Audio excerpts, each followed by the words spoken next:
Hello সিনেসাইনবাসী, আমরা সকলেই জানি যে আসন্ন পূজায় ওপার বাংলা অর্থাৎ কলকাতায় কিন্তু দুইটি মুভি রিলিজ হতে চলেছে। আসলে কমার্শিয়াল একটা ফাইট কিন্তু আমরা দেখতে চলেছি। একদিকে দেবের রঘু ডাকাত মুভি এবং অন্যদিকে অঙ্কুশ এবং আবির অভিনীত রক্তবীজ 2, যেটা একটা সিকুয়েল। তো পূজায় দুইটি মুভি রিলিজ করা হবে এবং দুইটি মুভি নিয়ে কিন্তু দর্শকদের মাঝে কিন্তু হাইপ ক্রিয়েট হয়ে গিয়েছে।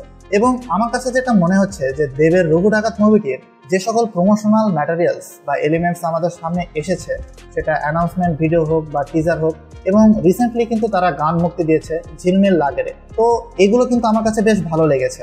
আর অন্যদিকে রক্তবীজ 2 মুভিটির যে সকল প্রমোশনাল ম্যাটেরিয়ালস ছিল সেটা আপ টু দ্য মার্ক না হলেও বেশ ভালো ছিল।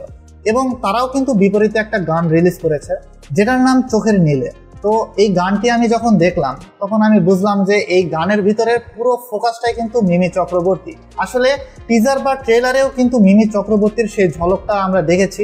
তো সেদিক থেকে কিন্তু সকলেই একটা আগ্রহ নিয়েছিল যে এই গানটি কেমন হবে। তো আমি যেটা বলছি যে এই গানের ভিজুয়ালাইজেশন বা নায়ক নায়িকা সম্পর্কে যদি আমি পরে বলি, আমি গানটি শোনার পরে প্রথমে যে ফিলটা লাগলো, এটার সুর এবং কথা আপ টু দ্য মার্ক আমার কাছে কিন্তু মনে হয়নি।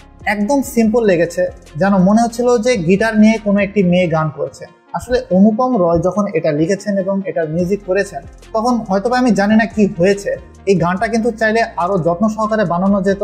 এবং এই গানটি কিন্তু একটা কমার্শিয়াল মুভির হাইপ ক্রিয়েট করানোর মতো একটা ব্যাপার ছিল। কিন্তু এখানে আপনি খেয়াল করে দেখবেন যে মিমি চক্রবর্তী পুরো ভিজুয়ালাইজেশন নিয়ে নিয়েছে। আসলে মিমি চক্রবর্তীকে তারা এখানে যেরকম ভাবে প্রেজেন্ট করেছে, এত সাহসিকতার সাথে সমুদ্র সৈকতে, কোনো নায়িকাকে আমার মনে হয় না যে কলকাতাতে দেখানো হয়েছে। তো আমার কাছে মনে হয় যে মেকার্সরা যেরকমটা চেয়েছিল মিমি চক্রবর্তী কিন্তু সেরকমটাই ডেলিভার করেছে। আর সবচাইতে ভালো যে দিকটা, সেটা তার বিপরীতে আবির চ্যাটার্জিকে কি লাগছিল বস। আসলে এই ধরনের গানে কিন্তু আবির চ্যাটার্জি খুব একটা আমি দেখিনি তাকে, এবং সে এ ধরনের গানে খুব একটা অভিনয়ও করেন না। তো সেদিক থেকে প্রথমবার কমার্শিয়াল মুভিতে একটা কমার্শিয়াল সঙ্গে তাকে বেশ ড্যাশিং লাগছিল। আর মনে হচ্ছিল সে আসলেই যে হিরোইজম ব্যাপারটা তার ভিতরে কিন্তু দেখাচ্ছিল। বিশেষ করে তার লুকসটা কিন্তু অনেকটাই সাউথের হিরোদের সাথে কম্পেয়ার করার মতো লাগছিল। তো আমার কাছে ভালো লেগেছে এই দিকটি। এবং বিভিন্ন ধরনের সমুদ্র সৈকতের স্পটে এই গানটির কিন্তু ভিজুয়ালাইজেশন খুব সুন্দর লাগছিল, কালারফুল ছিল।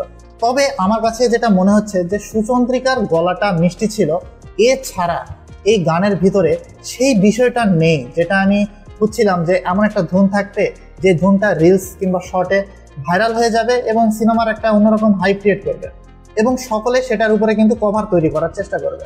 কিন্তু এই বিষয়টা আমি পেলাম না, যেটা রঘু ডাকাতের গানেও কিছুটা হলো মিসিং ছিল। তবে ওইটা কিন্তু বেশ ভালো লাগছিল কয়েকবার শোনার পরে। তবে এই গানটাতে অনেকটাই অগোছালো লাগছিল। আমার কাছে মনে হয় আরেকটু যত্ন নেওয়াটা উচিত ছিল। বাদবাকি মিমি চক্রবর্তী এবং আবির চ্যাটার্জি কিন্তু তাদের জন্য এই গানটা কিন্তু ইটস ওকে ছিল।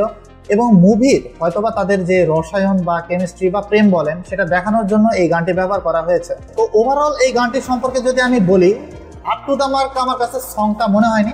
তবে ভিজুয়ালাইজেশন, এই গানের ভিডিওটা আমার কাছে অনেকটাই ভালো লেগেছে। তো আমার সাথে যদি আপনিও একমত হয়ে থাকেন তাহলে অবশ্যই লাইক, কমেন্ট এবং শেয়ার করতে ভুলবেন না। আর হ্যাঁ, চ্যানেলটিকে এখনই সাবস্ক্রাইব করে রাখুন। দেখা হবে পরবর্তী ভিডিওতে। সবাই সুস্থ এবং সুন্দর থাকবেন। Good bye.